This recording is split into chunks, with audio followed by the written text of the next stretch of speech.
Hello, and welcome to Channel 8 News.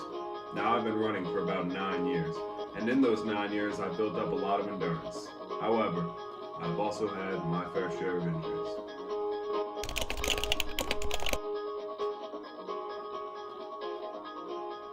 It is very common to experience aches and pains the day after or even the day you start running. It's called delayed onset muscle soreness. I took a break from running for about 2 years, and when I came back to running for the first time, I tried to run a mile.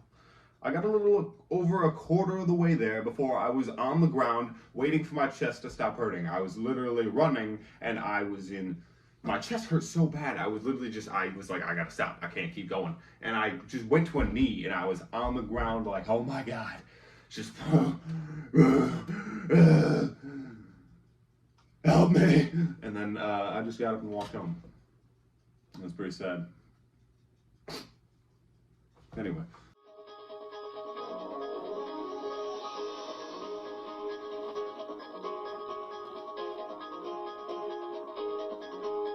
The reason people experience chest pains is because when they run, the heart receives signals from the brain to do more work.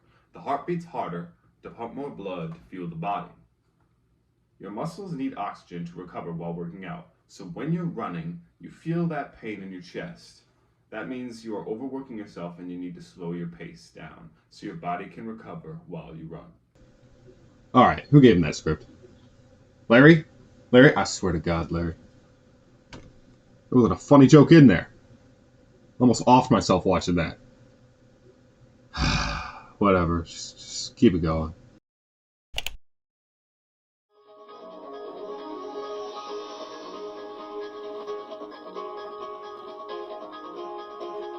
Stretching is very important when running. Stretching can reduce the risk of injury and can help recover from previous injury. In January, I was running regularly, and I would feel this slight pain in my left ankle. Didn't think much of it, and I kept running. A few weeks later, I'm running a 6-mile run. By the end of that run, I was in so much pain from my ankle that I had slowed my pace down tremendously and wanted to just get the run over with. I'm running back home, I'm crossing the road, and my right foot hits my ankle, and I have to stop running completely. I stopped in the middle of the street because the pain was so intense I couldn't keep running after barely hitting my ankle.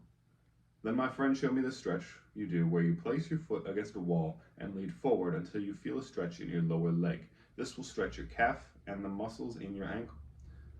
And this helped with my ankle pain almost immediately. My ankle pain was incredibly subdued after that. But with running, when you get one thing to stop hurting, another thing starts hurting. I started doing those ankle stretches. My ankle felt way better almost immediately. Then my hip starts hurting. I start doing these hip exercises. My hip stops hurting. Now I have shin splints. And it's always something when you run. That's the terrible truth of running. You will always have pain. A little while ago, I started developing shin splints. They hurt a lot. But the point is, when doing these stretches where you sit down, legs extended, feet pointing forwards, you lean forward trying to touch your toes, this helped tremendously. My shins did not hurt anymore after that. They still hurt a little bit, but not as much. Not nearly as much. Now let's go to our outside correspondent, Matthew Hamill, to see how those stretches are working out. How the stretches working out, Hamill? I hate those. No. They're good for you. What was that? This guy can't give us a good answer. He's supposed to be giving us good answers.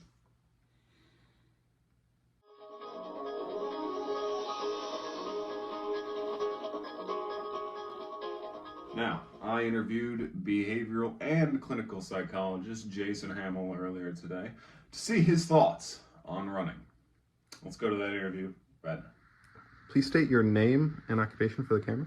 My name is Jason Hamill. I am a clinical behavioral psychologist. Thank you. And how long have you been running? Off and on about 11 years. Okay. What injuries have you experienced in your time running? Early on, I experienced shin splints, which is pretty common with people who start running. Other than that, I've been pretty lucky. I have wiped out a couple times with ice and, gotten some scrapes. But other than that, I've been pretty lucky. Nothing major. Has running affected you on a mental state? Oh, it's been a huge benefit for me. I'm somebody who deals with a lot of anxiety, stress, depression, and it helps calm myself, not just from the physical perspective of endorphins and other chemicals being released, but just being able to go out, get sunlight, get some vitamin D, but also have time to process and ruminate over things I've been dealing with. I might have a stressful day, I might go for a long run, and when I come back, my thoughts feel more organized. I feel like I'm better prepared to deal with what's resting me for the day. Okay. In your professional opinion, what effect does running have on someone's mood?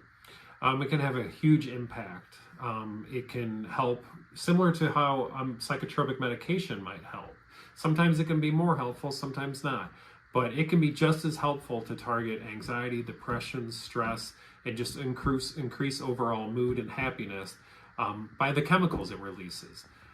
But that can be difficult if you are struggling with those issues. So definitely want to say that. But if you're able to get up and motivate yourself to start running, it can increase the chemicals in your brain. It can help you overall stress. And it just has the structure it provides can be extremely helpful to knowing, okay, once you get in the habit of doing something for so many days, it becomes normal. Thank you. Running releases endorphins in your brain, which can act as a natural high. This can make people feel more energetic, focus, and improve our mood. This is commonly referred to as a runner's high. You hit this point usually about 30 minutes into your run. For me, this makes me feel way more motivated when running, and usually I hit it about a mile, 2 miles into the run.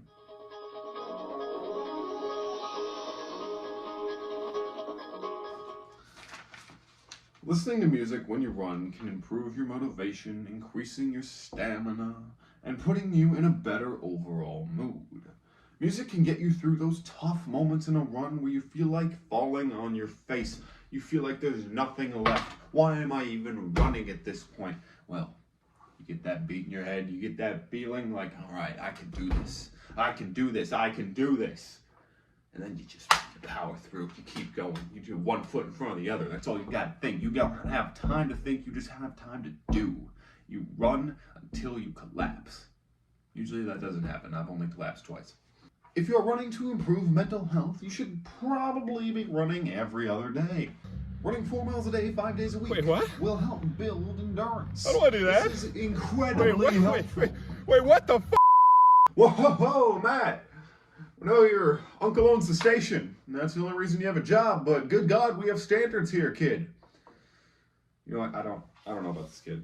I don't know if this is, Matt, people aren't going to want to run if they know it hurts. I don't know about this kid. I don't know if he has what it takes. I'll be honest. That's by you all. I'll be honest. Thanks for tuning in this evening. Channel 8 News. I'm Chett Brunstien. This has been Channel 8 News. Good night, folks. Hey, say good night, Matt. You know what? I can't work with this kid. You get me a new correspondent, or I'll...